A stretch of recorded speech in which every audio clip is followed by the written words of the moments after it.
Also on fine print at this hour, the US has now decided to supply weapons to Ukraine's Azov unit. This decision is seen as part of the broader Western strategy to empower Ukraine, including allowing Kyiv to strike Russian targets with Western-supplied weapons and considering the deployment of French trainers inside Ukraine. Our next report explains why this move is being viewed by Russia as a provocative escalation.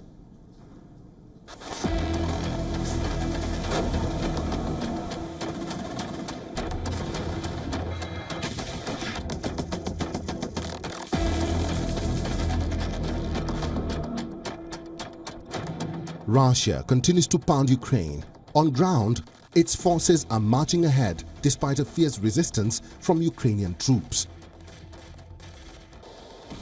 Amidst fresh claims of territorial gains by Russian forces in Ukraine, the Kremlin has lashed out at Washington for its move to provide military assistance to the controversial Azov Brigade. Moscow asserts that this decision exemplifies Biden administration's willingness to go to any lengths to undermine Russian interests, even if it means arming groups with alleged ties to far-right ideologies. The Azov Brigade is known for its staunch defense of the Azovstal steel mill during Russia's invasion.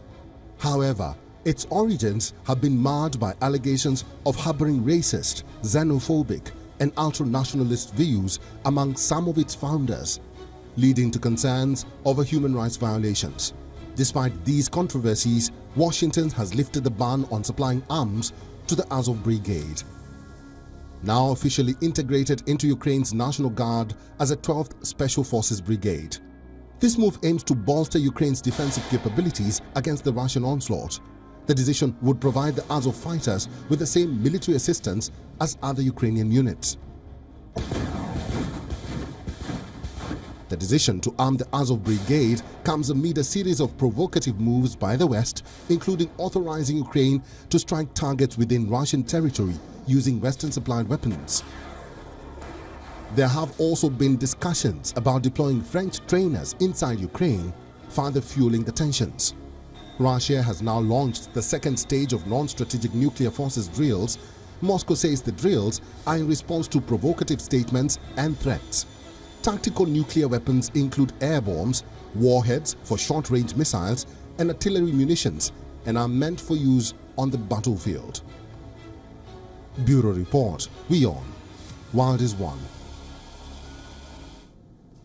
Still on that, we earlier spoke to John Ereth, a senior policy director for the Center for Arms Control and Non-Proliferation in Washington, D.C. He explained to us what could be the reason for the U.S. lifting the ban on supplying weapons to Azov Brigade, which has been accused of rights violation. Watch.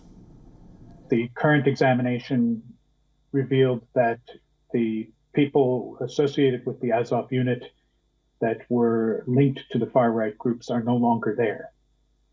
Most of them are probably either dead or in Russian prison camps now, and the current leadership is consistent with that of the Ukrainian army as a whole. So for that reason, the ban was lifted and the Azov Brigade will be supplied as other Ukrainian units would be. For all the latest news, download the WION app and subscribe to our YouTube channel.